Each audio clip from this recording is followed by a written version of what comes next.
Buenas tardes, ¿qué tal? Bienvenidas, bienvenidos todos. Estamos una vez aquí, una vez más. Hoy día tenemos nuestro taller de escritura con Jorge Eslava. Jorge Eslava, narrador, poeta, escritor, educador.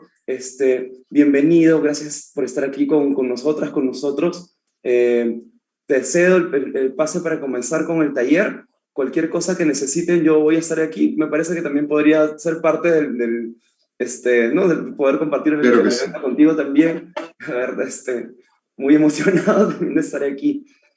Invitarlos también, ¿verdad? Antes de que se me olvide que ya nuestro próximo fin de semana, así como hemos tenido nuestras actividades virtuales, vamos a tener nuestras actividades presenciales y vamos a tener espectáculos, participaciones, conversatorios, talleres. Entonces, invito a todas las personas que nos están viendo por YouTube, Facebook, Instagram, personas que van a compartir con nosotros ahora también, que entren a nuestras redes de Antifilito, averigüen, busquen y difundan esta información. Muchas gracias y bueno, ahora sí, Jorge, los dejo contigo, comenzamos. Muy bien, muy buenas tardes. Muchísimas gracias, Bruno, por la presentación tan efusiva. Y bienvenidos a todas y todos a este brevísimo, centellante taller de escritura. Desde luego que hacer un taller de escritura en un par de horas es una tarea titánica, pero vamos a intentar un par de caminos y voy a consultar al público qué camino prefiere. Imagino que a estas alturas hay un poco de tristeza en el ambiente por la derrota de Perú frente a Bolivia, pero podemos mejorar el ánimo aventurándonos a escribir un cuento. Es probable que nunca algunos hayan escrito un cuento o un relato y hay muchas propuestas, muchos métodos, muchas teorías, muchas formas personales de asumir la creación literaria, sea un cuento o un poema o una novela. Casi todos los escritores tienen una manera de hacerlo, sobre todo cuando se han profesionalizado y han conseguido descubrir una fórmula personal. Quienes han escrito, Edgar Allan Poe, tal vez el primero, nuestro Julio Ramón Ribeiro, tan querido, Horacio Quiroga, Ricardo Piglia, son escritores que han escrito decálogos o propuestas de creación, pero todos terminan diciendo que el que lea ese decálogo, esa propuesta, no cree en ella, que desconfíe y tiene que buscar un camino personal.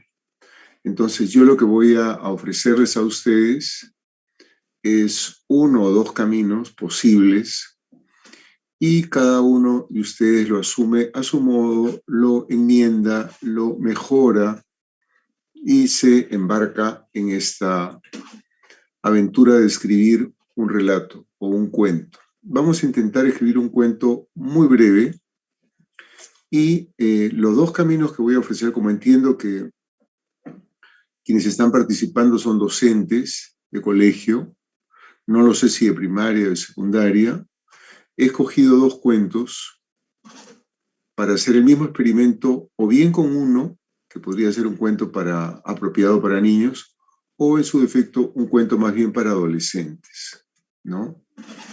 Esa es la primera pregunta que formularía, no sé, Bruno o quien quiera opinar, si hacemos un cuento más para niños o hacemos un cuento para adolescentes, ¿no? El procedimiento va a ser el mismo, pero el modelo de cuento va a variar, dependiendo de lo que ustedes prefieran. A mí me gustaría para niños, tal vez. No sé, Bruno. ¿Y a usted, Bruno? Uy, yo la verdad lo echaría a la suerte, porque los dos caminos siento que pueden irse. Jueguen a Janken Po, jueguen a Janken Po. Ya, excelente, excelente. Bien. Vamos a intentarlo entonces con un cuento para niños de un escritor peruano. ¿Ya? Una segunda pregunta que tengo para ustedes. Como lo dije al comienzo, es una idea descabellada hacer un taller en una sola fecha. Normalmente un taller dura 8, 10, 12 semanas. A veces es interminable, un taller literario. Pero vamos a intentar hacer esa proeza de hacer un taller en un par de horas. La otra pregunta que tengo para ustedes es, si queremos terminar con un producto, si queremos ahora mismo, a lo largo de estas 2 horas, terminar con un producto, intentar ahora mismo hacer un cuento, o más bien me detengo a explicar el procedimiento con más detalle y ustedes toman nota de todas las indicaciones, incluso puedo pasar más adelante a los amigos del Antifilito para que se los hagan llegar a todos los que han asistido. Entonces, la segunda opción sería explicar el proceso de una manera más detenida, tener ocasión de leer el cuento, de descomponer el cuento, de analizar el cuento, los detalles. Ustedes van tomando nota y el cuento lo hacen a lo largo de los días, de las semanas, de los meses, de los años. Entonces, los 2 caminos son, o hacemos un cuento un poco acelerado, ¿no? Simplemente les voy indicando los ejercicios y cada 15 minutos tienen que hacer un ejercicio, o en su defecto explico el procedimiento de manera pormenorizada, toman nota y luego ustedes lo aplican esa fórmula en su propio trabajo creativo. ¿Qué opinan? ¿Qué camino optamos? Yo preferiría más conocer el procedimiento, como las herramientas, sin la necesidad de llegar a tanto un producto final, sino más como el procedimiento, el proceso de creación. Perfecto, muy bien. ¿Y usted, Bruno? Yo escucho a todos. Bien, sí, también Sí. es como entre la información y el producto, ¿no? Entonces, sí, creo que por información. Buenísimo. Entonces, es una información, pero dialogada con ustedes. ¿Ah? Vamos a ir conversando. Y también es indispensable que tengan un cuaderno a la mano, que en realidad es una recomendación. Hay 2, dentro de algunas reglas de oro, podríamos llamar reglas de oro para un escritor. Una regla de oro básica es ser muy observador, ser muy, muy observador. Y una segunda regla básica es tomar nota de las ideas que pasan por nuestra mente, porque pasan de manera fulminante y muchas veces las ideas que tenemos, si no las aprovechamos, terminan en la cabeza de otro o de otra. Entonces, mejor sacarle provecho uno mismo a su propia idea. Tener siempre consigo aquel que se propone escribir, llevar siempre consigo una libreta y tomar nota de personajes, situaciones, anécdotas, todo lo que nos pueda servir como materia prima para un cuento. Entonces, vamos entonces con este método que no tiene nombre, que lo creé hace 2 décadas atrás, un método muy sencillo que les garantiza a ustedes escribir un cuento. Ahora, no garantizo la calidad del cuento, eso dependerá del talento y del empeño que ustedes pongan para escribirlo, pero que lo van a escribir, lo van a escribir. Que se van a sorprender con el resultado, se van a sorprender con el resultado. Creo que eso está garantizado. Bien, este método arranca y ha causado algunas imágenes que pueden parecer muy infantiles, pero no lo son tanto, o lo son, pero no solo infantiles. Cuando nosotros recibimos un texto para leer, leemos un texto que está casi terminado. Es decir, el autor o la autora ha considerado que ese texto ya le puso el punto final y está para irse a la imprenta. De modo que el producto que llega a nosotros es un producto casi cerrado. ¿Por qué insisto en llamar casi? Porque siempre el lector interviene en el texto. Importa mucho la capacidad que tenga el lector para interpretar un texto. Y no solamente ocurre con los textos literarios, sino con una pieza de teatro o con una película. El producto que está ahí en una pieza de teatro es el resultado de días y días de ensayos. Y ensayo general, la lectura de mesa, los ensayos en el escenario, los ensayos generales, el estreno, luego el tiempo que está en cartelera, y vamos un día a verlo y vemos un espectáculo y cada espectador ve e interpreta a su modo esa pieza de teatro que no deja de ser una propuesta. Algo semejante ocurre en el cine. Vemos una película, es un producto casi acabado. Todo producto artístico, toda obra artística es una obra abierta. Es una obra abierta porque necesita de la participación del espectador o del lector para que active esa obra y la ponga en funcionamiento. Pero además, cada uno la lee de acuerdo a sus intereses, a sus inquietudes, a sus preocupaciones, a sus exigencias estéticas, etc. Entonces, vamos a imaginar que esta casita que figura en el gráfico es un producto casi terminado. Esa mano que aparece ahí podría ser la mano del lector que está interviniendo ese texto, ¿no? Entonces, el primer paso nuestro va a ser leer un texto ajeno. Siempre hay que aprender de los maestros. Vamos a leer un texto ajeno. Ese texto ajeno ha sido producido por un autor. El texto, que es esta zona de ficción, es un texto inacabado, y en el otro extremo está el lector. Tengan en cuenta que solo los polos, tanto el productor como el lector, son personas de carne y hueso. Todo lo que está en el centro, ese texto inacabado, es la burbuja, la esfera de la ficción. Todo lo que ocurre ahí es ficción. Es decir, el productor, el autor, crea un mundo de ficción y el lector se acerca a ese mundo de ficción. Si se la cree, es porque el productor lo ha hecho muy bien. Si yo me comprometo con una película emocionalmente o racionalmente, si yo me comprometo con un texto literario o me comprometo con una película, con un espectáculo de cuentacuentos, ¿no? Me estoy involucrando en ese mundo de ficción, quiere decir que ese pacto, ese convenio tácito que existe entre el productor y el lector se ha cumplido. Lo he hecho bien como productor. Vamos a leer el texto ajeno a manera de modelo. Ese va a ser nuestro modelo. El segundo paso. Este texto que hemos leído lo vamos a descomponer.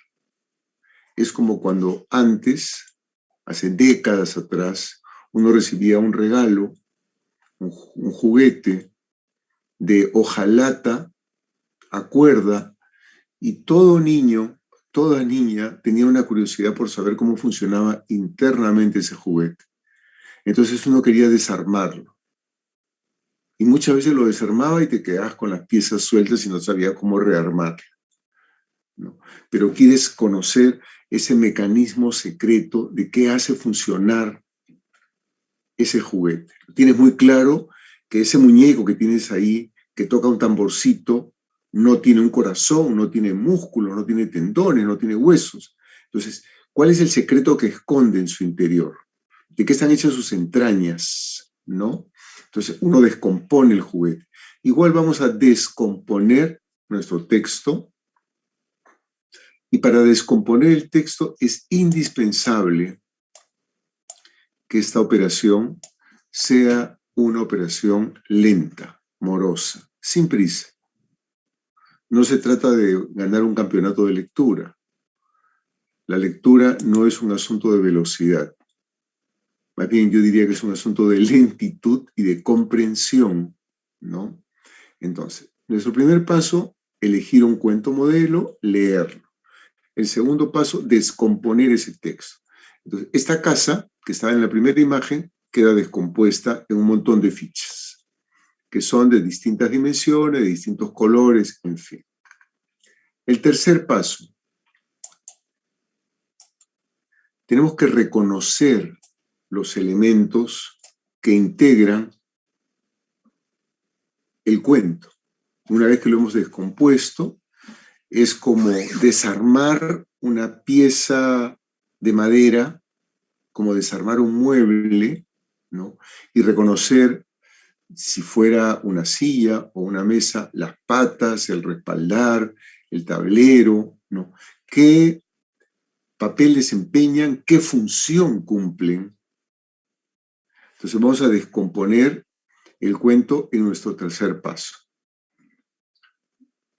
¿Cuáles pueden ser los elementos con los que nos vamos a encontrar en el relato? Bueno, todo relato tiene un argumento, toda historia ocurre en un espacio, ¿no?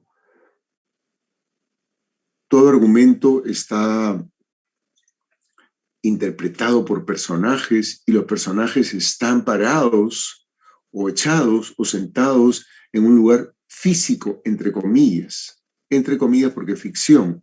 Entonces, ese es un espacio. Todo ocurre en un tiempo, todo tiene un decurso, ¿no? Yo puedo ver una película que dura 1 hora y media y sin embargo en esa película que dura 1 hora y media, que yo he invertido como espectador 1 hora y media para verla, esa película puede representar en la ficción semanas o meses, igual en una obra de teatro, igual en una novela. Entonces hay que lograr identificar cómo funciona el tiempo. Porque el tiempo de ustedes y mi tiempo está ceñida estrictamente por el reloj. Nuestro tiempo es inexorablemente cronológico. En cambio, el tiempo en el teatro, el tiempo en el cine, el tiempo en la literatura, es un tiempo ficcional.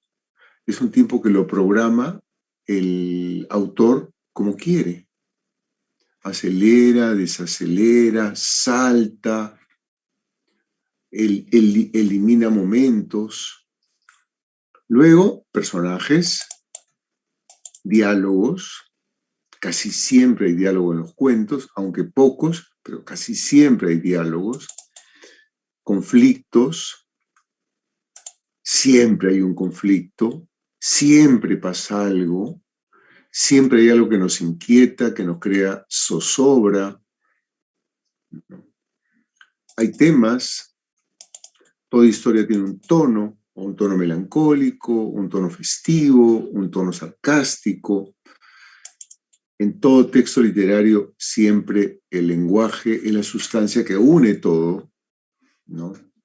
Y lo que funde todos los elementos. Siempre hay un narrador, o sea, siempre hay alguien que te cuenta la historia, hay un ritmo, hay una elipsis, que es una supresión de algo, de algún momento, hay una estructura, hay monólogos, que es lo contrario a los diálogos, hay una intertextualidad.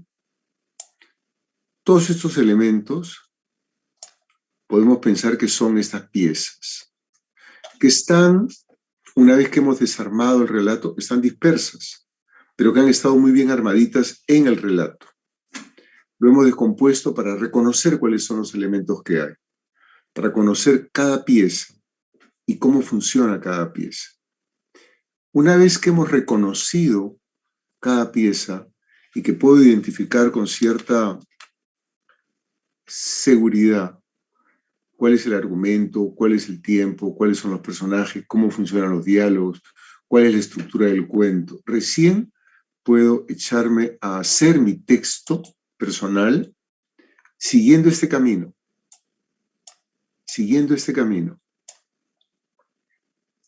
Es decir, el productor del texto va a crear pieza a pieza para luego armar todo el rompecabezas. Es decir, voy a dedicar un tiempo para escribir mi argumento. Puede ser que me esté rondando en la cabeza una historia o una anécdota familiar, una anécdota, soy profesor de colegio, he vivido una experiencia en el cole, y le voy dando vueltas a esa historia, ¿no? Voy rumiándola, mastico, la mastico, y digo, esta historia la quiero contar. Es más, ¿cuántas historias hay que uno las cuenta entre amigos, en la familia, uno las recuerda, las sueña, pero no se anima a escribirla? Y esa historia que uno no se anima a escribirla termina en el enorme tacho del olvido, ¿no? Un argumento, le doy vueltas y escribo mi argumento. ¿Tiene que ser extenso? No. 5, 8, 10 líneas suficiente para un argumento. Para un argumento es suficiente. Es lo que suele aparecer en la contracarátula de los libros o en la contracarátula de los DVDs, a manera de sinopsis de una película. O sea, ¿qué te va a contar la película o qué te va a contar la novela? Ese es el argumento, una historia resumida, una historia breve. Luego, ¿dónde ocurren los hechos? Ese es el espacio. ¿Dónde ocurren los hechos? Por ejemplo, yo estoy llegando a ustedes ahora desde mi estudio. Ese es un espacio físico. Estoy cercado de libros, muchísimos objetos, sobre todo juguetes populares, ¿no? Ese es un espacio físico cerrado, ¿no? Pero podríamos haber tenido una reunión, como va a haber más adelante en la Antifil, una reunión abierta, en un espacio abierto, en un patio, en un parque, ¿no? Funcionan distinto. No es lo mismo un espacio cerrado, no condiciona de la misma manera a los actores o actantes o personajes un espacio abierto o un espacio cerrado. Tienen distinta función. A veces conviene contar una historia en un espacio cerrado, a veces conviene contarla en espacio abierto, a veces conviene combinar, ¿no? Igual, un tiempo, personajes, diálogos, etc. Entonces vamos creando pieza a pieza y vamos dejando las piezas trabajadas de manera independiente, las vamos dejando en reposo un momento, vamos armando las piezas. Es como cuando el carpintero va a hacer, vuelvo a la mesa o a la silla, va a hacer una mesa o una silla, hace primero una pieza, otra pieza, y luego el ensamblaje. Luego arma la silla y la prensa, la encola o la clava y la prensa. Y luego viene el acabado. Tengo la silla, porque no le voy a entregar al cliente una silla despiezada, desarmada. Tengo que armar la silla, y una vez que tengo ensamblada la silla, la lijo muy bien, le paso una mano de barniz, le vuelvo a pasar una lija fina, una segunda o tercera mano de barniz, y se la entrego al usuario o a mi cliente. Ese es un producto acabado. De manera similar y paralela podríamos trabajar un cuento. Vamos pieza a pieza, ensamblamos las piezas y luego le damos un acabado final. Entonces, el producto casi terminado, que es la manera como llega al lector o al espectador una obra literaria. Luego, este texto modelo que hemos leído lo descomponemos y nos quedamos con un montón de piezas dispersas. Luego pasamos a reconocer cada una de esas piezas, le vamos poniendo como etiquetas. Este es el argumento, este es el narrador, este es el ritmo, estos son los diálogos, estos son los monólogos, para terminar con la composición del texto personal, que es la construcción de piezas independientes para luego ensamblarlas y darle el toque final. Si hubieran elegido un cuento para adolescentes, hubiera leído un cuento de Quiroga, pero como han preferido un cuento para niños, vamos a leer un cuento muy apropiado para niños, que es este, Ladislao el flautista. Y le voy a pedir, no sé si puedo contar con la participación de Bruno y de Ale. ¿Están conmigo? Sí, por supuesto. Sí, claro. Sí, perfecto. Entonces, como ambos son actores, me voy a aprovechar de sus dotes artísticas. voy a pedirle a ver cómo hacer. Sí, voy a pedirle a Ale que sea el narrador. Es decir, toda voz que no ingresa en el texto con una raya. Eso que estoy subrayando ahora es el narrador. Ya, perfecto. Y Bruno va a tener que multiplicar sus voces porque vas a ser cada uno de los niños que intervienen en el cuento. Este es un cuento que ocurre en un aula, en una zona rural. El tema es un tema muy duro, trata la deserción escolar y cuáles pueden ser las implicancias y las motivaciones de esta deserción escolar. Y en esta aula dialogan el maestro, que es este personaje que está acá, el que dice que acá, y durante el relato lo vamos a ir descubriendo. Yo voy a ser del maestro y tú, Bruno, me vas a hacer el favor de hacer de los niños. O sea, toda voz que no sea del maestro y que está con raya es la voz de un niño. Y todo texto que está sin raya, que es lo que estoy subrayando ahora, todo texto que está sin raya es la voz del narrador. Entonces tenemos un narrador que es el que cuenta la historia, tenemos varios niños que intervienen en la historia y un maestro. Y hablan de un niño que no tiene voz. No tiene voz porque no habla en el relato. ¿De acuerdo? Muy bien. Voy a agrandar. Sí, y una pregunta, esta persona, bueno, que pienso que es el niño que no habla, es el Ladislao, Ladislao, efectivamente. Sí. Ahora, como es un cuento de ambiente rural y andino, traten de darle esa dicción, o sea, esa pronunciación andina.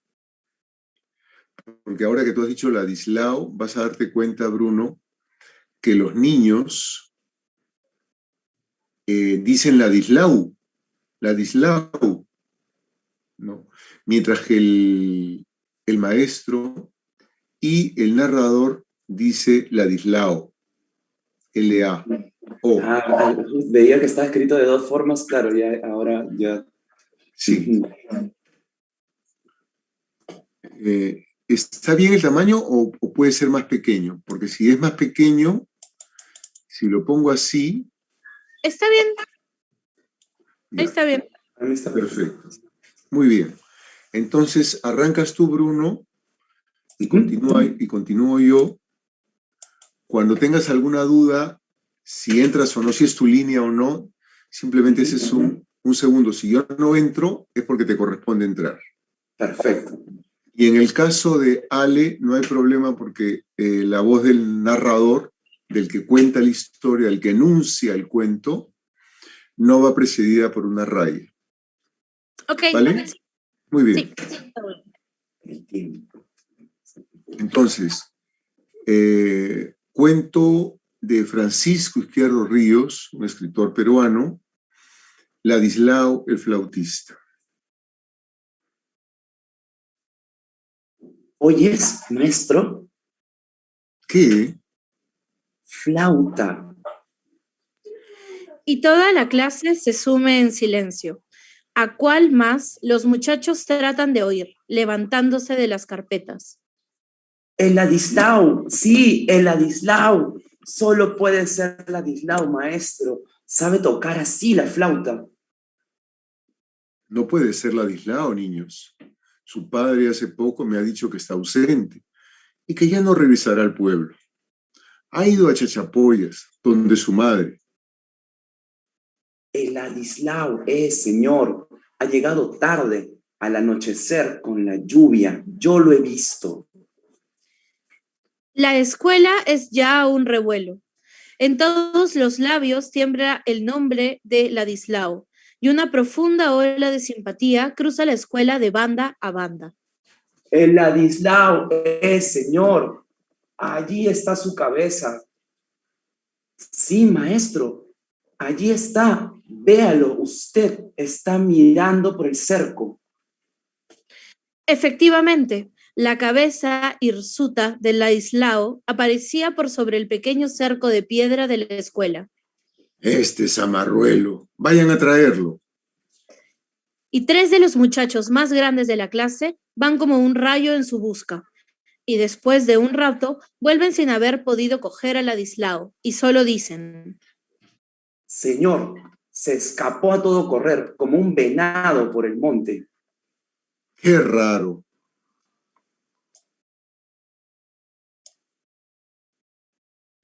Ale, son tus exclamó el aportaciones. maestro. Ladislao se está volviendo vagabundo. Qué lástima. Un buen muchacho. Y todos recuerdan con pena al compañero que tantos deliciosos momentos dio a la escuela con su arte.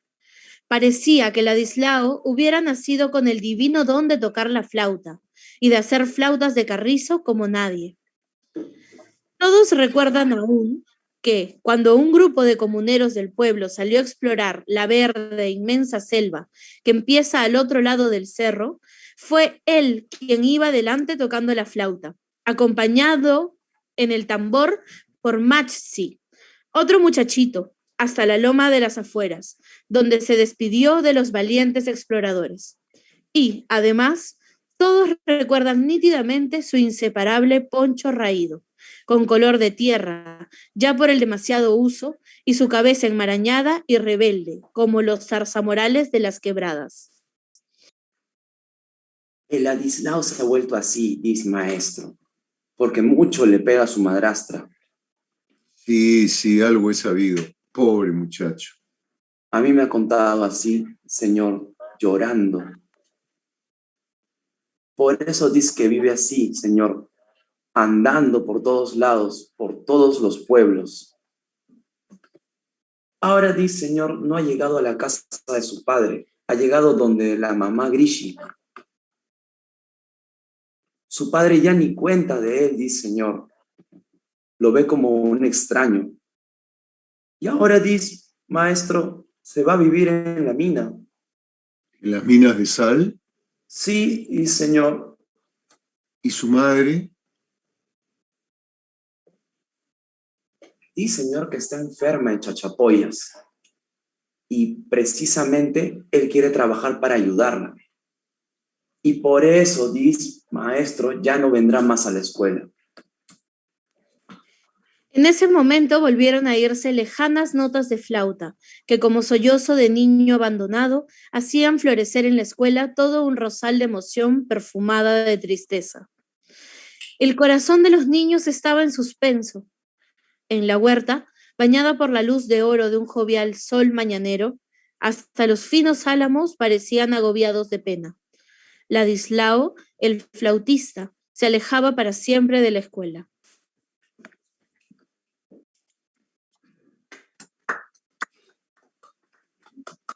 Hemos improvisado una lectura y ha salido preciosa. Tenemos un cuento conmovedor, entrañable, de un niño que deja la escuela. Es evidente que las cosas no van bien en la familia, ni con la madre ni con el padre, y el niño ha decidido ausentarse del colegio, y sus compañeros tratan de hacerle entender al profesor en la situación que se encuentra el niño, que eso se podría multiplicar por cuántas veces en la realidad nuestra, ¿no? Hay un muy buen trabajo de lenguaje, es casi un cuento poético, es un cuento muy oral, con muchos diálogos, ¿no? Con poca intervención del narrador, con mucho diálogo, pero a la vez un texto muy poético. ¿Quién es el narrador? El narrador es el que cuenta la historia. Y el narrador que cuenta la historia tiene básicamente dos caminos. Todo narrador. O cuenta la historia solo, con su propia voz, sin intervención de otras voces, o el narrador de la historia decide contar la historia apoyándose en otras voces, es decir, permitiéndole que otras voces intervengan. Es como si yo hiciera una clase solo, de manera monótona, probablemente no tendría el ritmo ni el dinamismo, pero si yo abro el micro para que intervengan alumnos y alumnas, esa clase va a tener una dinámica, una agilidad, una velocidad que se lo está otorgando los diálogos. Los diálogos le otorgan ese dinamismo al relato. En el caso del cuento que hemos leído, hay un narrador que tiene poca presencia y hay mucha presencia de las voces de los personajes. Bruno ha tenido que improvisar varias voces, pero ustedes pueden advertir que son 3, 4, 5, 6 niños que intervienen a lo largo del relato. ¿No? Es como si el narrador fuera un maestro de ceremonias que está con el micro y va contando la historia, y a medida que va contando la historia, en lugar de decir lo que dice un personaje, prefiere pasarle el micro al personaje para que el personaje intervenga. Y ese personaje se la pasa a otro compañero para que también intervenga, y ese segundo compañero a un tercer compañero, y se van alternando las voces, y va ganando en velocidad y va ganando en entretenimiento también el relato, ¿no? Es mejor conocer las voces de los personajes porque también nos permite conocer qué piensan y qué sienten los personajes. Si solo es el narrador que cuenta, es una mirada de alguna manera parcializada, si solo es el narrador que cuenta. Pero si intervienen otras voces, enriquecen el relato. Una de las funciones del diálogo es que nos permita conocer cómo son por dentro los personajes, ¿no? A pesar de que hemos escuchado un montón de voces de niños, podemos intuir que los niños están apenados por lo que pasa con su compañero, ¿no? Si no fuera por la voz del profesor, no nos enteraríamos de la sorpresa que experimenta el profesor cuando le cuentan a los niños lo de Ladislao. Es decir, la sorpresa del profesor y la pena de sus compañeros las conocemos gracias a las intervenciones de sus voces. Y el narrador ha optado por un camino muy neutral. El narrador trata de ser lo más imparcial en el relato. Nos vamos al siguiente paso, el segundo paso. Descomponemos el texto. Entonces vamos a descubrir las voces. Yo he subrayado en amarillo la voz de un niño, en verde la voz del profesor, en fucsia la voz de otro niño, en turquesa la voz del narrador, y un poco caprichosamente he ido marcando lo que yo intuía que podrían ser las voces de los niños. Por ejemplo, este niño que interviene en amarillo, acá, en la primera línea, lo he repetido acá, más abajo y también por acá, en la siguiente página. Son varias voces, mientras que la voz del profesor la he mantenido en verde limón, la voz del narrador la he mantenido en turquesa. El verde limón lo interpreté yo, el turquesa lo interpretó Ale, y los otros colores, que pueden ser el amarillo, el fucsia y el rojo, fueron las voces que interpretó Bruno, ¿no?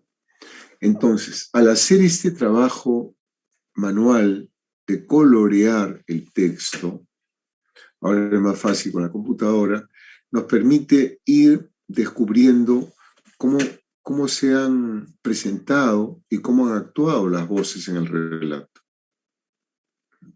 Y ese es un aprendizaje para quien va a escribir un cuento. Ya, tengo que tener un narrador.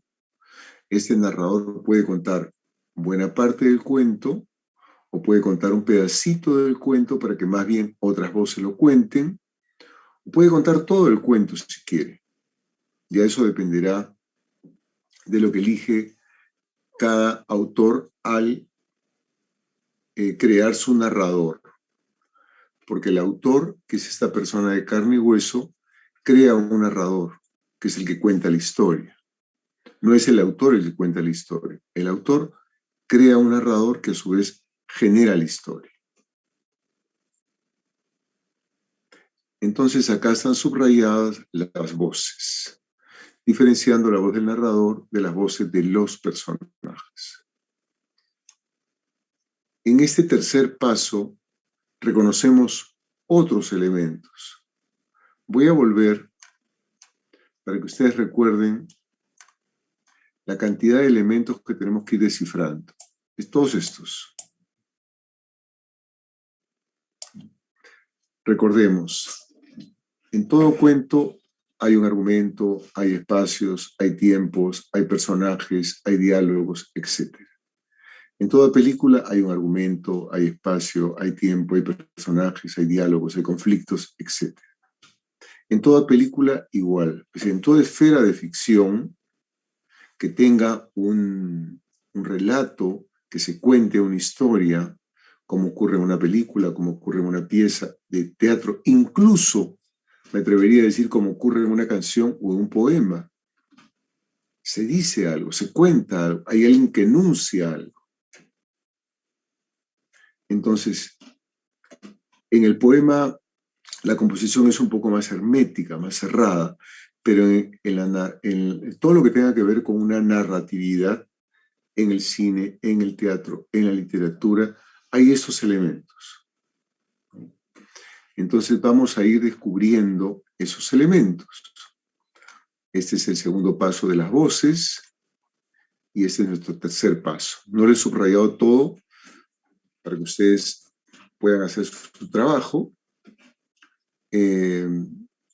Acá he ido marcando las voces de los chicos, del maestro, del narrador, ¿no?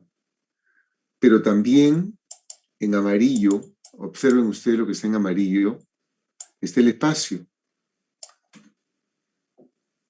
Qué maestría del narrador que en una línea y media, en 2 pinceladas, consigue crearnos el espacio del cuento. No hay más descripciones. Si nos dice, empieza el relato, hoy es maestro, ya la mención de maestro nos sitúa en un ambiente escolar. Puede ser en el patio, puede ser en la dirección, pero la mención de maestro lo vincula al ambiente escolar. Luego, y toda la clase se suma en silencio, estamos en una clase, hay un silencio de todos los chicos. ¿A cuál más los muchachos tratan de oír? Levantándose de las carpetas. Aula, carpetas, clase, maestro. Y ya tenemos entonces el espacio físico. Es un espacio físico cerrado. Al interior de ese espacio físico cerrado va a ocurrir el cuento. ¿Quiénes están afuera? Ladislao, que no ha entrado al salón, y posteriormente los 2 compañeros o 3 compañeros de Ladislao, que son enviados por el profesor a buscarlo. Los 3 muchachos más grandes de la clase van a buscarlo. Y eso está acá. Y 3 muchachos más grandes de la clase van a buscarlo. Salen del salón.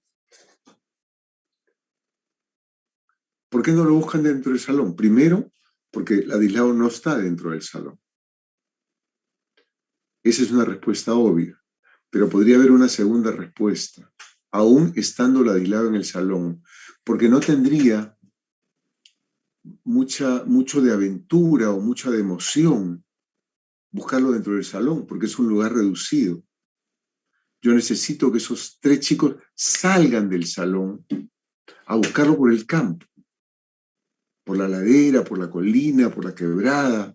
Salen a buscar y después de un rato vuelven. El narrador ha pensado en dos espacios.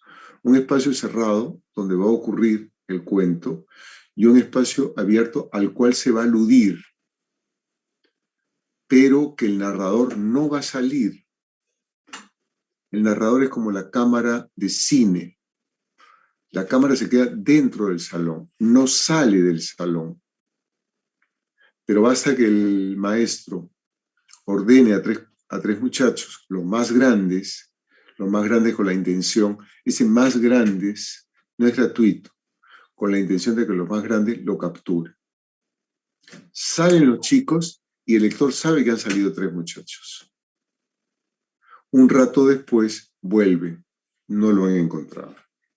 Pero la cámara se ha quedado al interior del salón, porque necesitamos que en ese interior se manifiesten los sentimientos de sus compañeros y del profesor.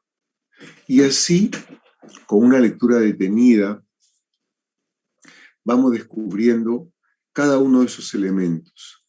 Cómo funcionan los diálogos, cómo funciona el narrador, cómo funciona el espacio, cómo funciona el conflicto, porque hay un momento de expectativa. Cuando los tres chicos salen a buscarlo, el lector puede pensar en ese momento que tal vez sí lo van a capturar y van a revisar con Ladislao. Tal vez en algunos lectores exista no solo esa expectativa, sino ese deseo de que salven a Ladislao y que Ladislao vuelva a la escuela. Tal vez que sea el maestro que decida hablar con los padres. Podemos imaginar otra historia. Ahí hay un punto de inflexión. Cuando salen los tres chicos, se crea un anteconflicto. O sea, se anuncia un conflicto. ¿Van a dar con él o no van a dar con él? ¿Van a tener un accidente tal vez buscándolo? ¿O uno de los tres chicos decide irse también con Ladislao? O sea, hay un punto de inflexión. Es como si estuviéramos contando una historia de manera oral y dijéramos, y los tres chicos se fueron a buscar a Ladislao. Y hacemos esa inflexión de voz como si fueran puntos suspensivos, y el escucha, el oyente, se preguntaría, ¿qué pasó? Que seguramente preguntaría, ¿y qué pasó? ¿Lo encontraron? ¿Dieron con él? ¿Lo trajeron a la clase?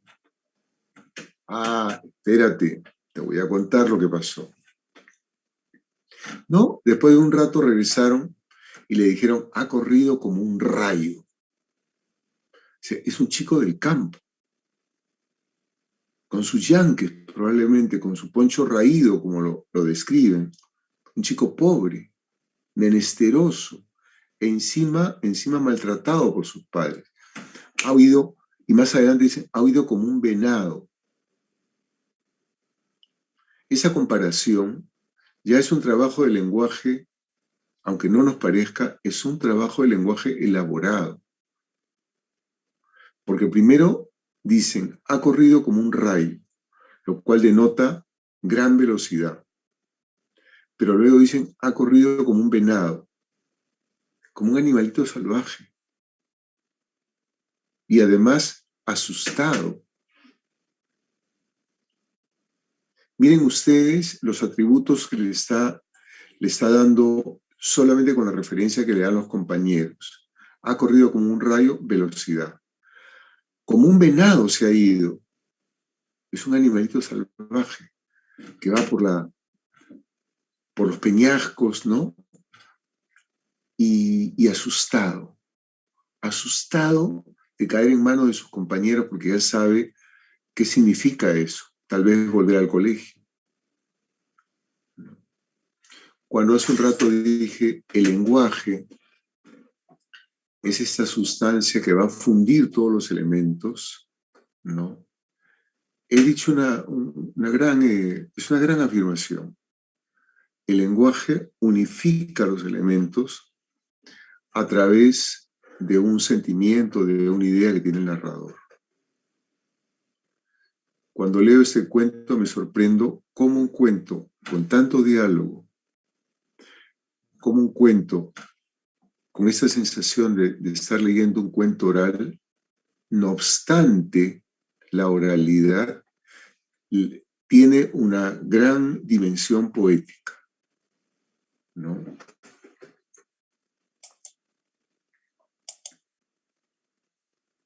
¿Vamos bien, Bruno? Sí, sí, sí. Pensaba mucho en lo que, bueno, comentabas de los elementos en la intertextualidad, ¿no? Como este narrador se presenta como un reportero, ¿no? Es bastante objetivo, sin embargo, también te mueve a estas figuras que también comentabas, ¿no? De la elipsis, porque hay un momento en que los niños recordaron, ¿no? Qué bellos momentos pasaron, ¿no? Con la música que hacía, ¿no? Este chico. Entonces, se combina, se amalgaman, bueno, es bien emocionante y lo poético, ¿no? O sea, ya lo del venado, inevitablemente no sé, yo me imagino cómo el venado corre, cómo es la intención de esto del temor, ¿no? Escapa, está siendo perseguido, ¿no? Supuestamente, bueno, la información que te dan, lo van a recoger o lo tienen que chapar, ¿no? Pero, ¿cómo funciona eso, ¿no? ¿Y qué siente este personaje que está huyendo y haciendo su propia ley, ¿no? No en un contexto donde ha sido atacado de varias formas, ¿no? Lo de la violencia y otra cosita que, bueno, que solo quería comentar, que también me da la impresión de que todos son hombres, ¿no? También no lo menciono, pero veo, ¿no? Como las dinámicas o como lo van conversando también se entiende Claro, todo eso. este cuento fue publicado en un libro que se titula Maestros y Niños.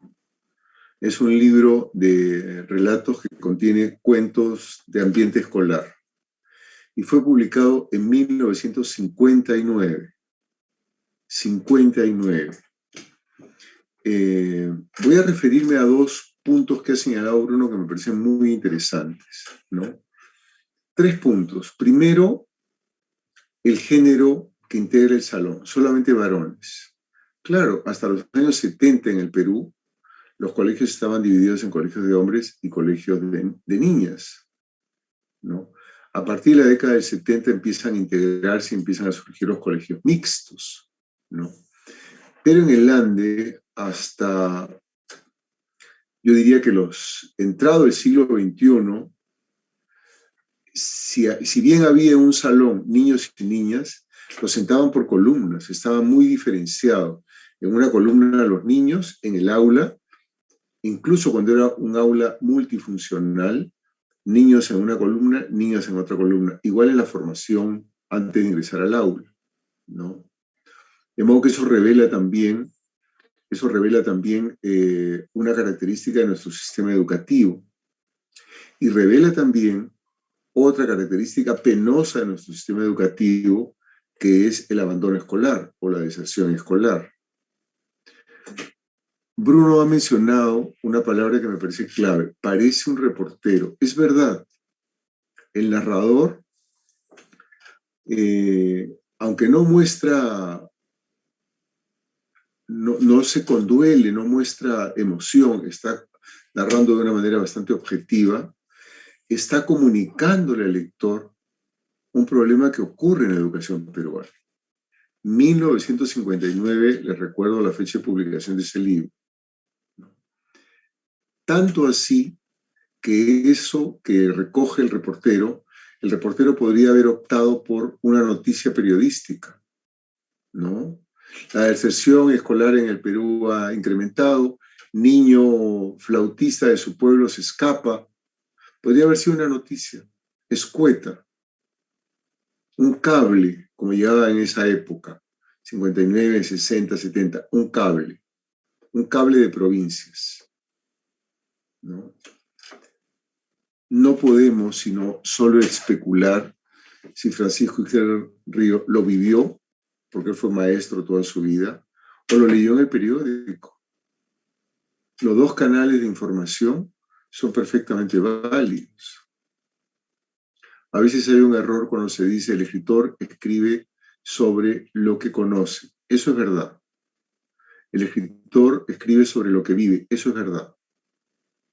pero hay formas de vivir una experiencia. Tú puedes vivir una experiencia de manera personal, vivencial, haber sido protagonista o personaje de esa circunstancia, pero también puedes soñar una historia, o también te pueden contar una historia, o también puedes leer una historia, y a partir de allí generar tu argumento para una historia, para un cuento personal. Hago un paréntesis o una nota a pie de página ahora que digo esto. La novela Los Cachorros, que es la novela que Vargas Llosa publica en el año 67, en 1967, Vargas Llosa contó que él y yo, siendo muy jovencito, cuando trabajaba en Radio Panamericana, lee un cable de provincias, precisamente, que da cuenta de una mordedura de un cerdo en los genitales de un niño. Y dice Vargas Llosa que esta noticia lo impactó tremendamente y que la guardó, como hacen los escritores, o la anotó o simplemente la recordó.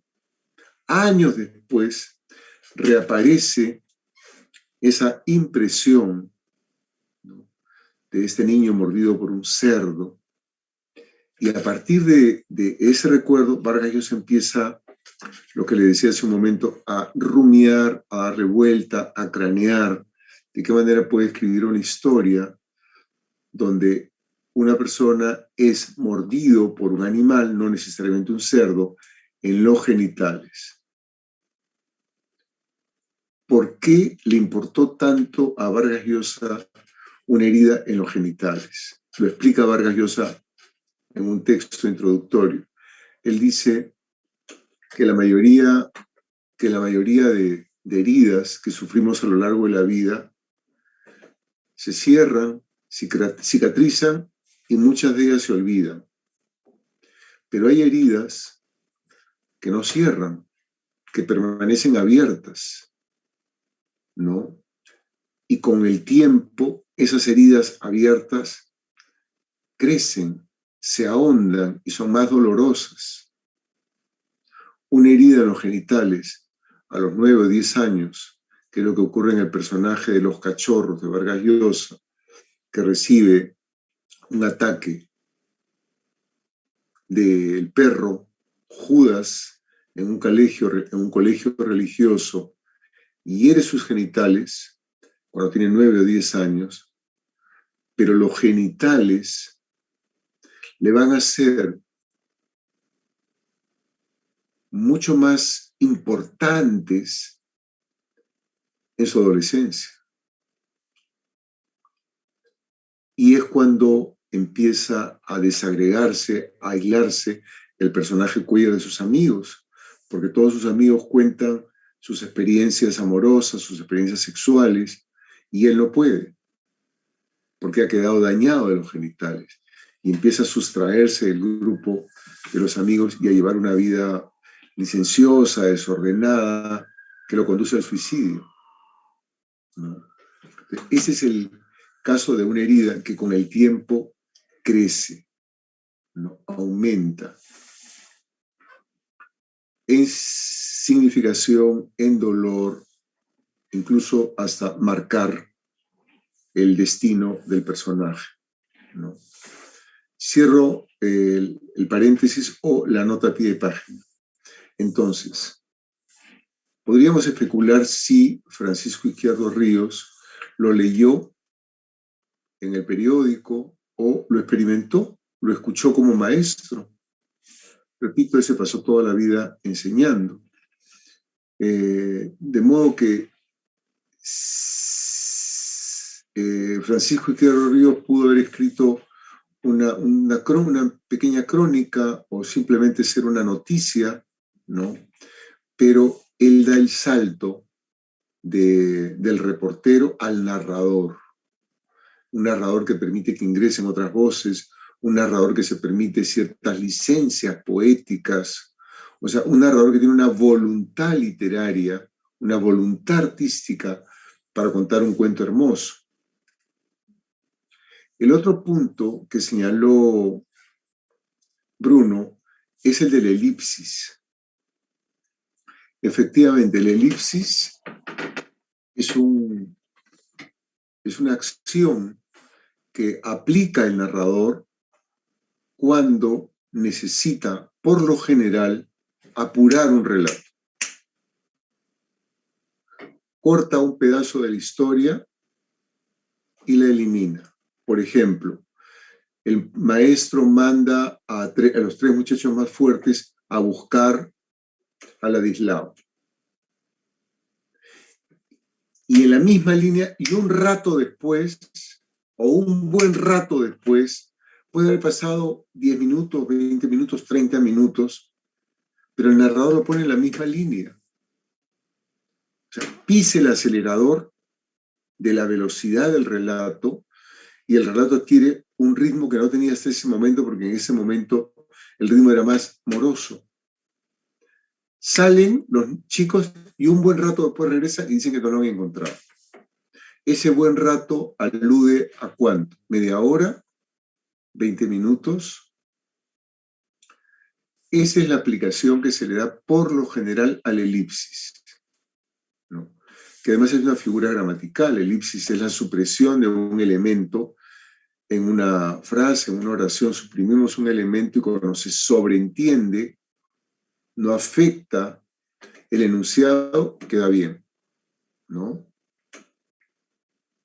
Yo tenía 6 años, coma, él, coma, 11. El enunciado original podía haber sido, yo tenía 6 años, coma, él tenía 11. Pero ya suprimo el verbo porque se sobreentiende, ¿no? Esa fórmula de suprimir es la elipsis. En el cine es abundante, ¿no? Imagínense ustedes que la película, estoy pensando ahora, décadas atrás, había una persona que en una sala de montaje cortaba la película, ¿no? Esta parte del rodaje, que pueden ser 8 metros, no me sirven para la película. Lo corta y lo bota. Y pega las 2 partes. Gana velocidad y evita los tiempos muertos. Evita los tiempos muertos. O sea, estas caídas que tienen a veces los cuentos o las novelas. Los cuentos, por la brevedad, yo diría que los cuentos, por la brevedad, están impedidos a tener tiempos muertos. En el cuento todo tiene que ser muy dinámico. El cuento es como si se escribiera con un cronómetro. Tiene una alta velocidad. Todo está concentrado en el cuento. No hay un elemento sobrante, como un poema. En ese sentido, el cuento es un hermano del poema. No tienen elementos ni faltantes ni elementos sobrantes, ¿no? Entonces los tiempos muertos se eliminan. Pero, el pero de siempre, pero hay otras elipsis tramposas en la que se suprime un momento para crear una mayor expectativa de algo. Yo voy a decir algo y ¡pac! Suprimo esa escena. Y el lector se queda, o el espectador en el teatro o en el cine, se queda colgado porque no sabe qué pasó, ¿no? Tengo muy presente, por ejemplo, una elipsis en una serie de Netflix que se llama Black Sails, sobre piratas. Hay una enorme ojeriza entre un pirata y una muchacha que ha tenido romance con alguno de los piratas y está encarcelada ella. Entonces el pirata ingresa a su celda y la muchacha está durmiendo y la cámara la presenta a la muchacha en un primer plano con el rostro hermoso de la muchacha y luego se abre un poquito el plano y siente un cuchillo que le está amenazando hincarle o cortarle el cuello. O sea, asustada, voltea y lo ve al pirata y tiene una conversación muy tensa en la que el pirata está decidido a acabar con ella. Decidido a acabar con ella. Por más que ella se defiende, no logra convencerlo al pirata y él la va a matar. Cuando está en el punto más álgido, el clímax mayor de ese diálogo, ¡pac!, se produce un corte. Y el espectador ve de fuera de la celda que el pirata sale de la celda y guarda el cuchillo. No se revela al espectador si la mató o no la mató. Hubo deliberadamente una finta, un juego, ¿no?, en la que el narrador suprime un fragmento de la escena para mantenernos en ascuas, para que nos preguntemos si culminó o no culminó el homicidio. Tendremos que esperar largos minutos o probablemente hasta el siguiente capítulo para enterarnos si la muchacha fue asesinada o no por el pirata, ¿no? Pero está jugando con nuestra inquietud, con nuestra expectativa, con nuestra zozobra. Y esos juegos emocionales a los que nos somete el narrador es propio del narrador. El narrador está llamado a engañar a su lector. Eso es lo que le corresponde a todo narrador.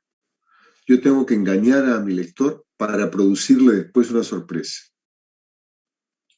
Si yo le ofrezco todas las pistas para que él adivine, voy a ponerme un caso obvio, quién es el asesino en una historia de misterio, ¿no?, de suspenso, si yo le doy todas las pistas, ¿con qué ánimo, con qué expectativa va el espectador a seguir la película? ¿No? Entonces, Alfred Hitchcock era un maestro en eso. Escondía escenas, ¿no? Escondía escenas, escondía información, ¿no? Ahí la elipsis juega de un modo distinto. No acelera, no elimina para evitar los tiempos muertos, sino elimina para generar tensión, ¿no? Vamos a ver qué más tenemos por delante. Entre el tercer y cuarto paso, vamos a hacer un alto. Una vez que hemos subrayado, pero realmente subrayar, yo diría, si alguien quiere escribir un cuento, esa es una recomendación muy útil. Si alguien quiere escribir un cuento, ya tiene el argumento, porque normalmente nace por el argumento. Tenemos una idea, aunque vaga, tenemos una idea de algo que queremos contar. ¿Cuántas cosas ocurren interesantes en el aula o en nuestra casa? Y uno se empecina en, voy a escribir esta historia. Entonces lees por aquí y por allá y encuentras un cuento que te puede servir de modelo. Ese cuento puede ser un modelo. Imprimes ese cuento, hace varias copias de impresión y con plumones de distintos colores vas subrayando para que analices las piezas y el funcionamiento, ese mecanismo interior del relato. Entonces, eso es lo que propongo acá. Entre el tercer y cuarto paso hacemos un alto y nos preguntamos, ¿están las piezas desperdigadas? Nos preguntamos si hemos identificado todos los elementos posibles y sus funciones. Si hemos dado con el argumento, si hemos dado con el espacio. A ver, vamos uno por uno. El argumento, lo que se cuenta. El espacio, el lugar donde ocurren los hechos, o los lugares donde ocurren los hechos. El tiempo, no es el tiempo real, es un tiempo ficticio. Nos ha tomado 20 minutos o menos, 15 minutos leer Ladislao el flautista, pero en la ficción pueden haber pasado 45 minutos. Es muy raro que una obra de teatro, que una película, que un cuento, que una novela sea contado o representado en tiempo real. Es decir, la hora y media que que dura una obra de teatro o la hora y media que dura una película represente en la ficción una hora y media. Eso es rarísimo, rarísimo. El 0.0001%. Por lo general hay un trabajo, una manipulación del tiempo. Se recorta, se arma, se desordena, dependiendo los intereses o los caprichos del narrador. El espacio es el lugar, el tiempo, los personajes. Siempre me gusta pensar en términos binarios, ¿no? Personaje protagonista, que es el que está obligado a hacer algo, empeñado en hacer algo, y el antagonista, el que quiere poner obstáculos, escollos para que el protagonista no culmine su deseo. Digo que me gusta este esquema binario porque me permitiría, en el caso de espacio, pensar en un espacio abierto, un espacio cerrado. En el caso del tiempo, un tiempo lineal o un tiempo alterado, en el que yo puedo desordenar el tiempo. En el caso de los personajes, protagonista y antagonista. No tiene que ver con una calificación moral. No es que el protagonista sea bueno y el antagonista sea malo, sino que uno opera hacia adelante y el otro pone zancadillas para que no cumpla con su cometido. Justamente de esta fricción, de estos encuentros y desencuentros entre los personajes, nacen los conflictos. Los diálogos son las voces de los personajes. También tenemos diálogos directos y diálogos indirectos. Tanto los unos como los otros agilizan el relato. Esa es la primera característica, agilizan el relato. Segunda característica, revelan la interioridad de los personajes. Tercera característica, complementan la voz del narrador, complementan la tarea del narrador, nos cuentan una historia. Cuarta característica, nos hablan de los personajes aunque no hablen los personajes. Miren, leyendo Ladislao el flautista, ¿cuánto sabemos de Ladislao? Sin embargo, Ladislao no ha abierto la boca. No hemos escuchado hablar a Ladislao. Han hablado de él. Y al hablar de él han configurado un personaje. Temas. Imagino que maestras y maestros tienen sus temas vinculados a su ejercicio docente. El tono es como ese filtro que tienen algunas películas. Si yo quiero hacer una película de época, probablemente le pongo un filtro sepia, medio marrón, y el espectador inmediatamente deduce que es una película antigua, ¿no? Una película erótica o amorosa, un filtro rosado, eso le da un tono, ¿no? El lenguaje, ese es el gran elemento y probablemente el más difícil, ¿no?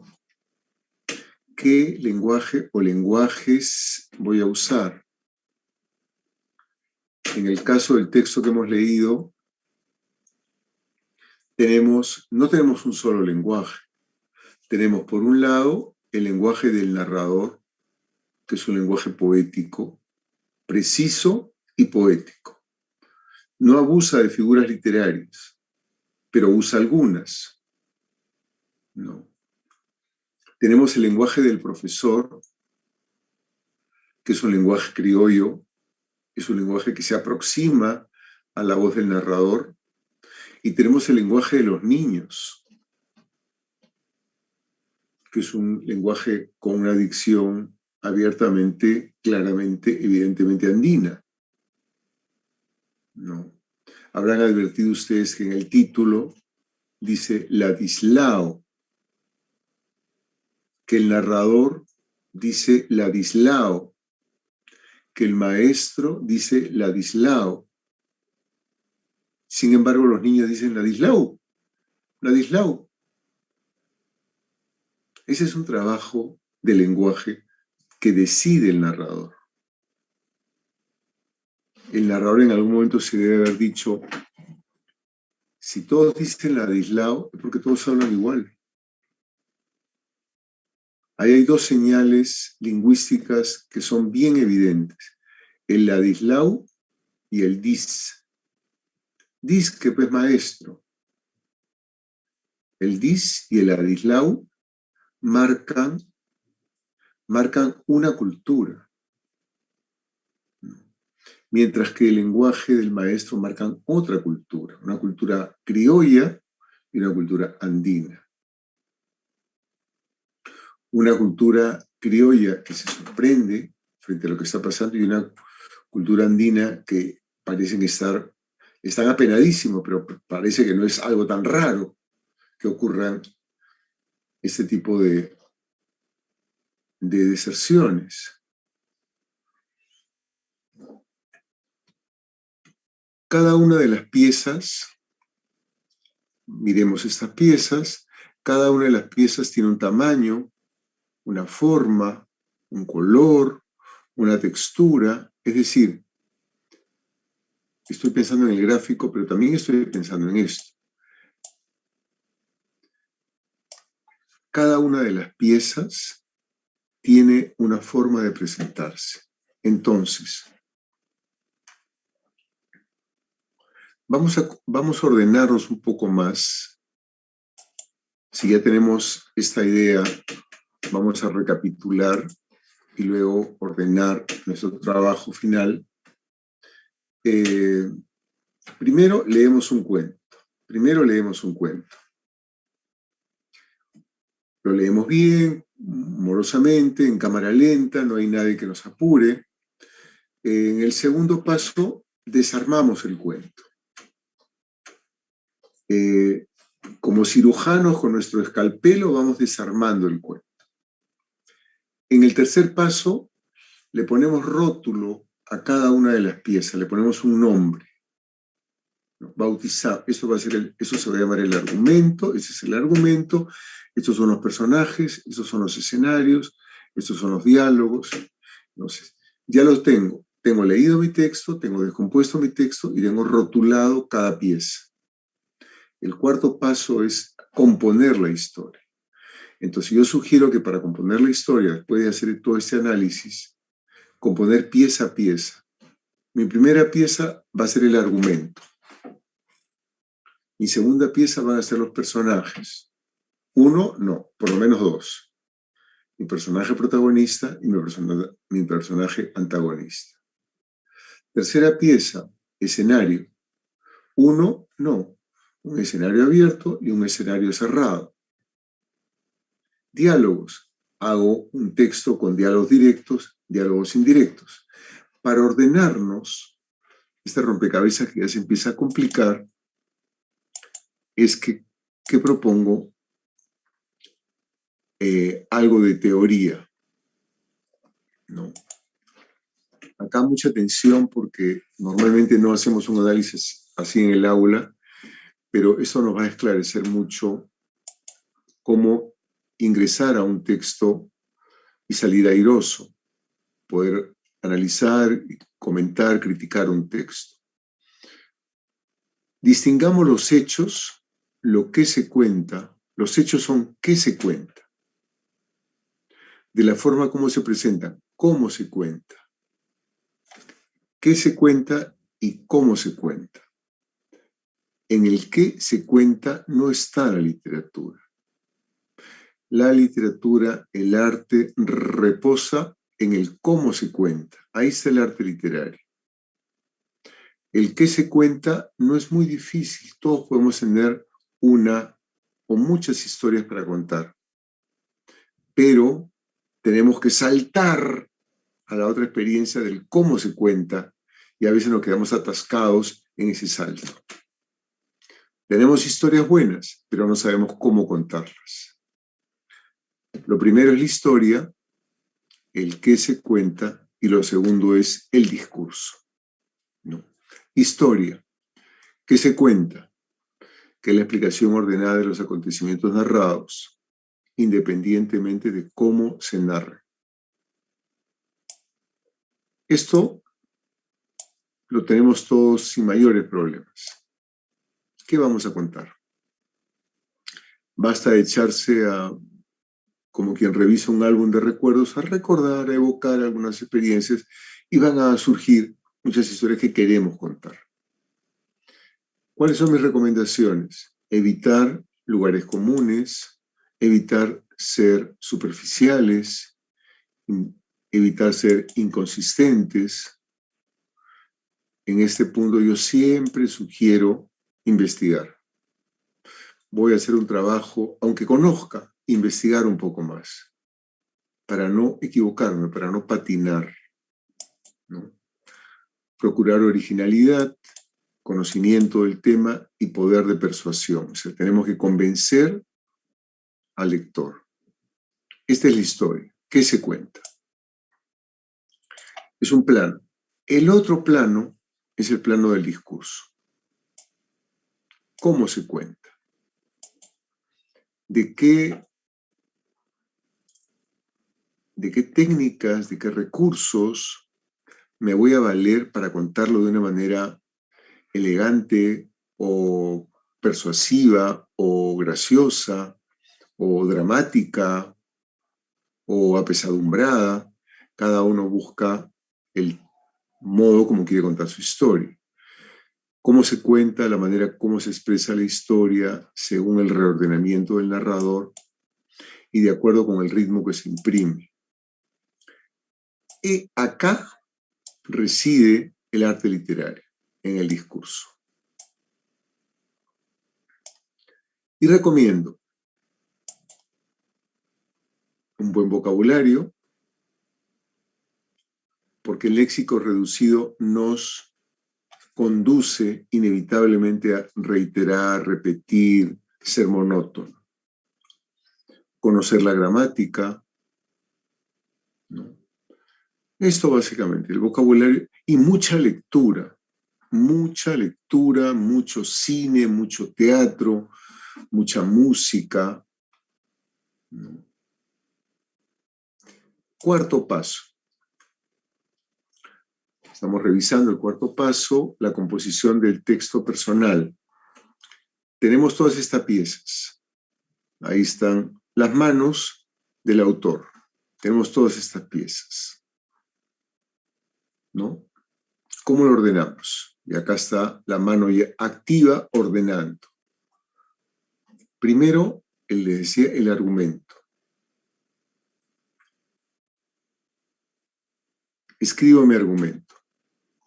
Recomiendo 6, 10 líneas. En 10 líneas puedo tener un argumento para un cuento breve. 2, ya en el plano del discurso, los personajes. Yo hablaba hace un momento del esquema binario. Los personajes. ¿Quiénes actúan? Porque el narrador es una especie de director que pone en escena personajes. ¿Quiénes actúan?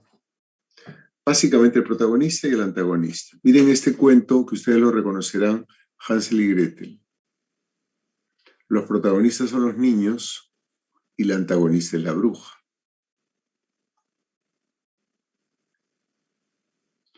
Luego, dentro del discurso también, los escenarios. ¿Dónde ocurrieron los hechos? Escenario abierto, escenario cerrado. Dentro del discurso, las acciones, cómo se presentan los hechos y qué genera un anticonflicto y un conflicto. Por lo general en los cuentos hay una advertencia de que algo grave se viene. A eso se le denomina anteconflicto, ¿no? O anuncio del conflicto. Y luego el conflicto, que es el estallido ya de un problema grande, ¿no? Los diálogos, qué piensan y sienten los personajes, pueden ser directos, indirectos, todo eso lo vamos haciendo piezas, ¿no? Si ustedes trabajan en el aula, podrían trabajar una semana, digamos, se avecinan unos concursos en el cole o tenemos unos juegos florales, ¿no? Entonces, con 2 meses de anticipación, le decimos a los chicos, traigan una anécdota la primera semana. Segunda semana, describan a su personaje protagonista en 10 líneas y escriban a su personaje antagonista en 10 líneas. Tercera semana, describan el escenario abierto en 10 líneas y el escenario cerrado en 10 líneas. Y así sucesivamente. Cada ejercicio es la construcción de una pequeña pieza. Llegamos a la estructura. En este caso sería una estructura de 4 momentos. El inicio del cuento, el anteconflicto, acá faltó la C, el conflicto y la resolución del conflicto.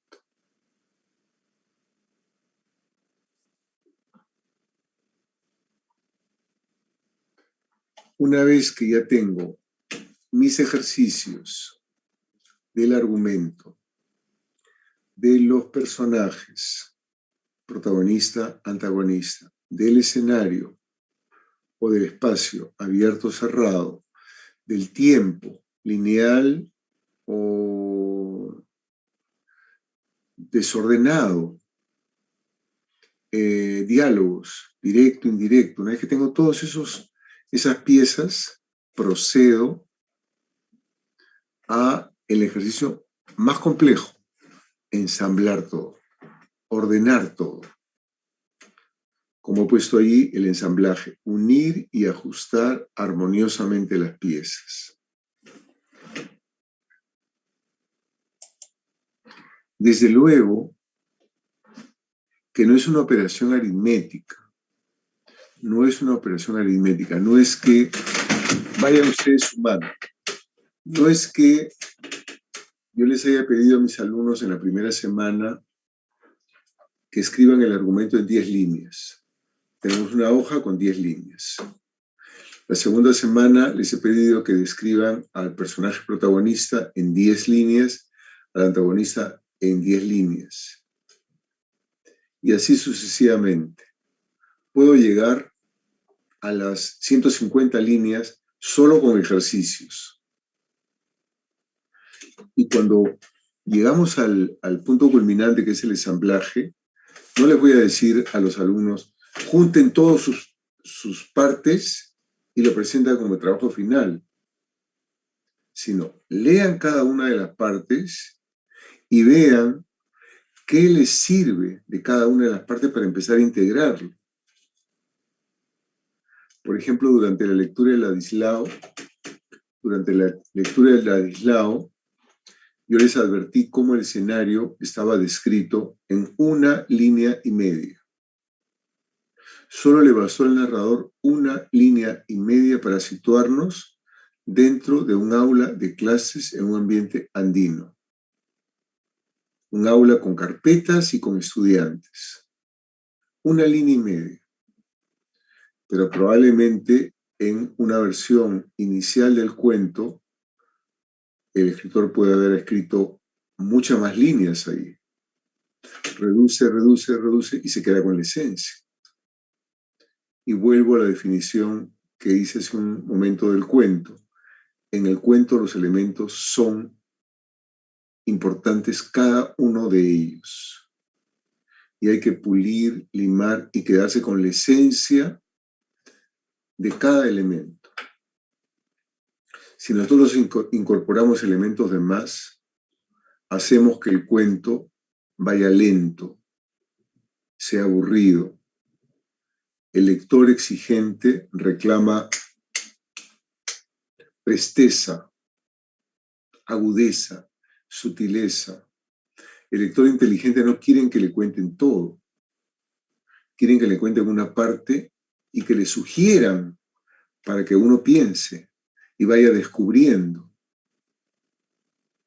Qué aburridas son las películas en las que uno está viendo, tiene el ecran al frente y está viendo la película y adivinas la escena que viene y adivinas el diálogo siguiente.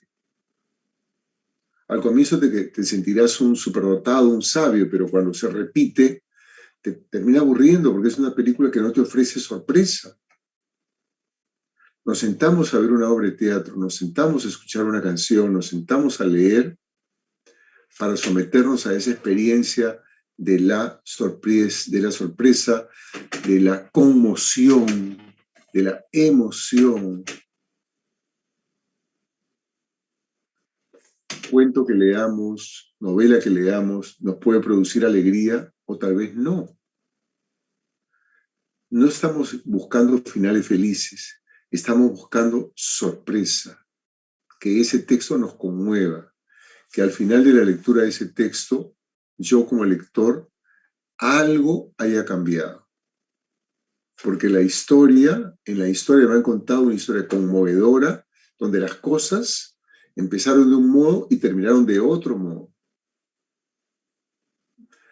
El ensamblaje culmina, es lo recomendable, culmina una vez que he unido de manera armoniosa todas las piezas, lo dejo reposar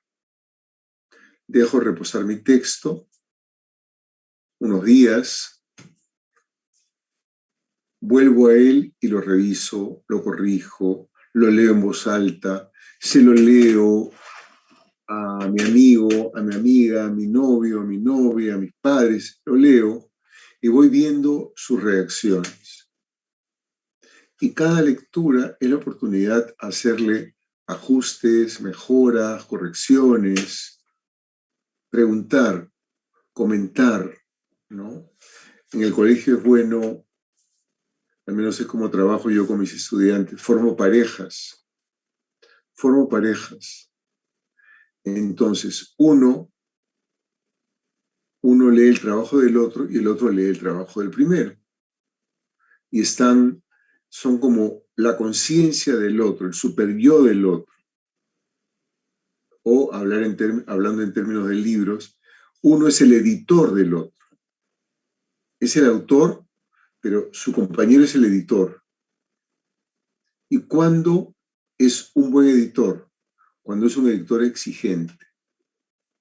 No tu amigo o tu amiga que te palmea la espalda y te dice, está chévere tu texto, y en realidad ni lo ha leído. No, eso no te ayuda.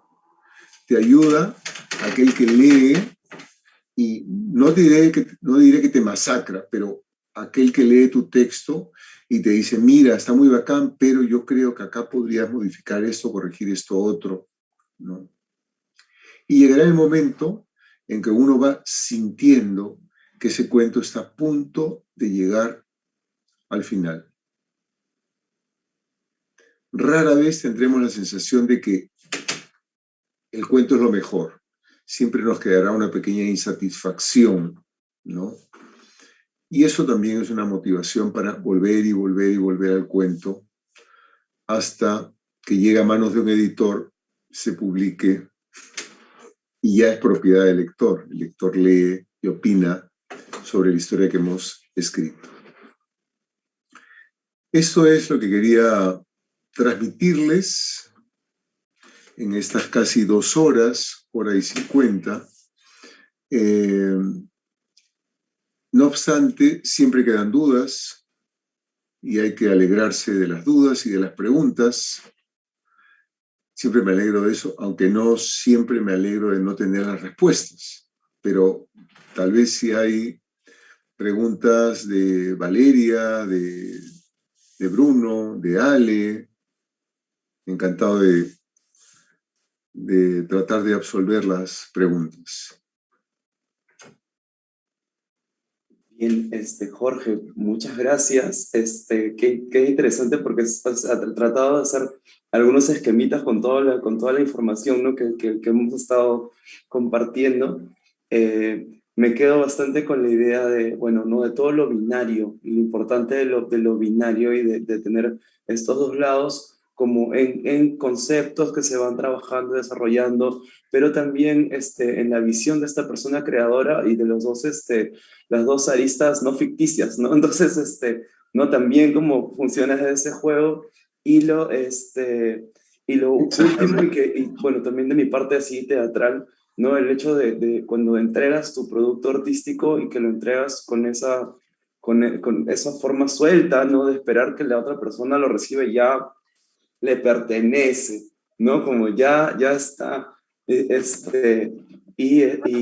se me escapa, y se Por me eso es que vino. los actores, por eso es que los actores, el director, se mueren de miedo el día del estreno, porque es el primer momento que se desentienden de la, o sea, pones todo de ti para entregar la obra, ¿no? Sí, Y a partir de ese momento, las opiniones del director o de los actores quedan supeditadas a la opinión del público. Eso, y cuando mencionas, o sea, bueno, lo veía en lo que estabas compartiendo, que era dejar enfriar, ¿no? Porque a veces también uno, la emoción le gana, pensaba en justo bueno, el texto que habíamos revisado, y yo decía, wow, seguro que aquí hay unos parajes, hay unos espacios, un color, unos árboles, y nunca o sea, no lo mencionan, ¿no? Pero está dentro de tu cabeza. Pero está dentro de Sí, tu y cabeza. ha tenido esa edición fina, ¿no? De elegir los elementos que funcionen entre una lectura pausada para poderlo recibir, pero una estructura que tiene que ser súper veloz y dinámica, ¿no? Para que entre en esto del cuento. Ay, verdad, no, quería preguntarte sobre el antagonista de lo que hemos leído, porque no sabía si que el profesor de repente, porque de alguna manera estaba recibiendo o él podía detenerlo, ¿no? Buscar detenerlo y una vez que detienes, no sé, al héroe, a nuestro personaje, ya todo lo demás no sucede, o era más bien los problemas, como si fuera una suerte de Claro. personaje. Ahí podemos jugar en dos frentes, ¿no? Podría ser el profesor un antagonista en el sentido de que es el que recibe la información, el que no sabe, pero pienso sobre todo en los padres, ¿no? En el ambiente familiar que vive el chico, porque acá se está enfrentando, así como tú decías hace un momento, la realidad y la ficción, acá se está enfrentando el mundo institucional de la escuela frente al mundo institucional de la familia. ¿No? Ahí están en pugna la familia y la escuela, que es lo que ocurre en el abandono y la deserción escolar.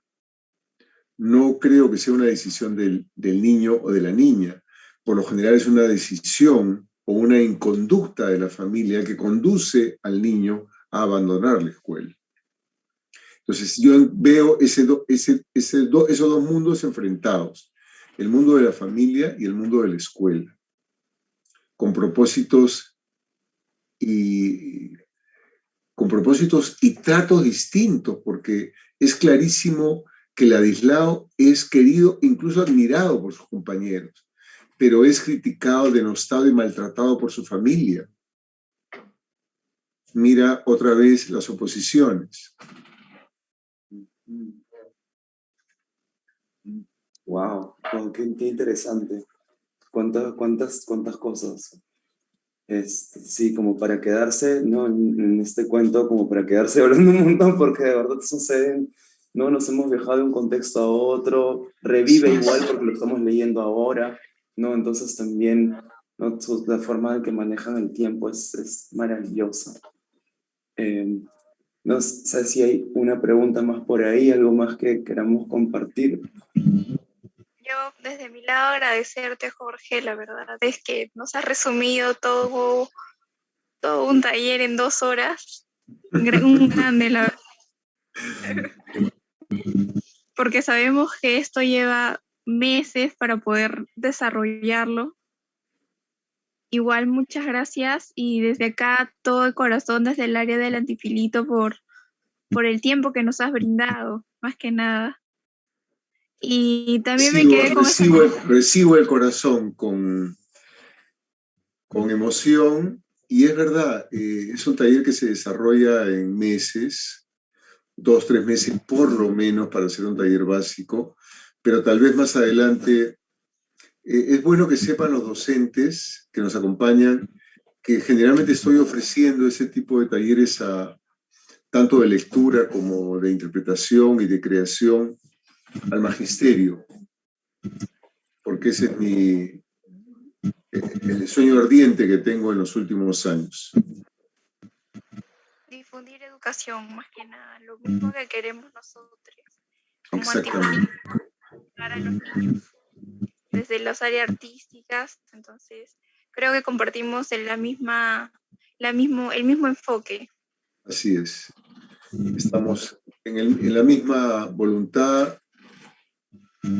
Nos hemos puesto la misma alma, como diría Vallejo, ¿no? Ponte el alma, ya va a venir el día, ponte el alma. Sí. No sé, desde el área de Ale, que quisiera dar unas opiniones últimas. Ale, ¿estás ahí?